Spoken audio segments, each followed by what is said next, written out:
संसदेमधल्या घुसखोरी प्रकरणानंतर आता दिल्ली पोलीस आणि सुरक्षा यंत्रणा या अलर्ट मोडवर असल्याचं चित्र सध्या राजधानी दिल्लीमध्ये पाहायला मिळतंय। आज ही अधिवेशनाचा दिवस आहे आणि सध्या मी आहे विजय चौक परिसरामध्ये। आपण पाहतो फक्त याच भागामध्ये माध्यमांच्या कॅमेरांना आणि प्रतिनिधींना जो प्रवेश आहे तो देण्यात आलेला आहे। इथं मनाई केली जात नाही, पण आपण पाहतोय मंडप घालून या ठिकाणी मोठा पोलीस बंदोबस्त जो आहे तो या ठिकाणी पूर्णपणे तैनात करण्यात आलेला आहे। त्याच्या बाजूला जर आपण पाहिले तर मोठ्या प्रमाणामध्ये बॅरिकेटिंग म्हणजे जवळपास 3 लेयरचे बॅरिकेटिंग जे आहेत ते या संपूर्ण परिसरामध्ये करण्यात आलेले आहेत।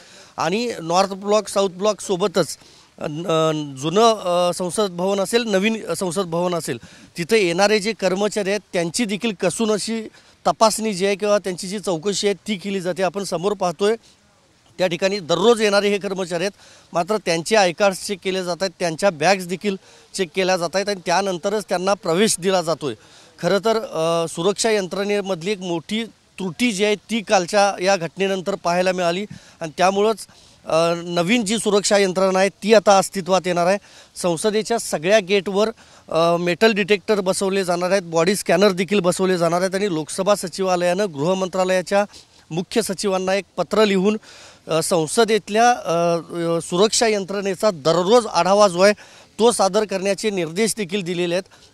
खासदारांचे जे पी आहेत म्हणजे माजी खासदारांचे असतील किंवा विद्यमान खासदारांचे असतील त्यांना देखील संसदेच्या सभागृहामध्ये आता यापुढे प्रवेश नसणार आहे।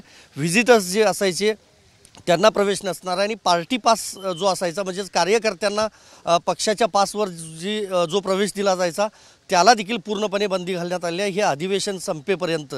त्यामुळं एकंदरीतच संसदेची जी सुरक्षा व्यवस्था आहे ती मोठ्या प्रमाणामध्ये वाढवल्याचं चित्र सध्या राजधानी दिल्लीमध्ये पाहायला मिळतं आहे।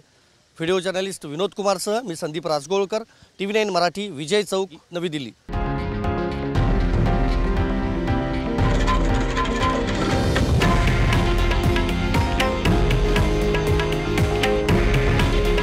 हे आहे देशातील नंबर 1 न्यूज नेटवर्क आणि आपण पाहत आहात TV9 मराठी।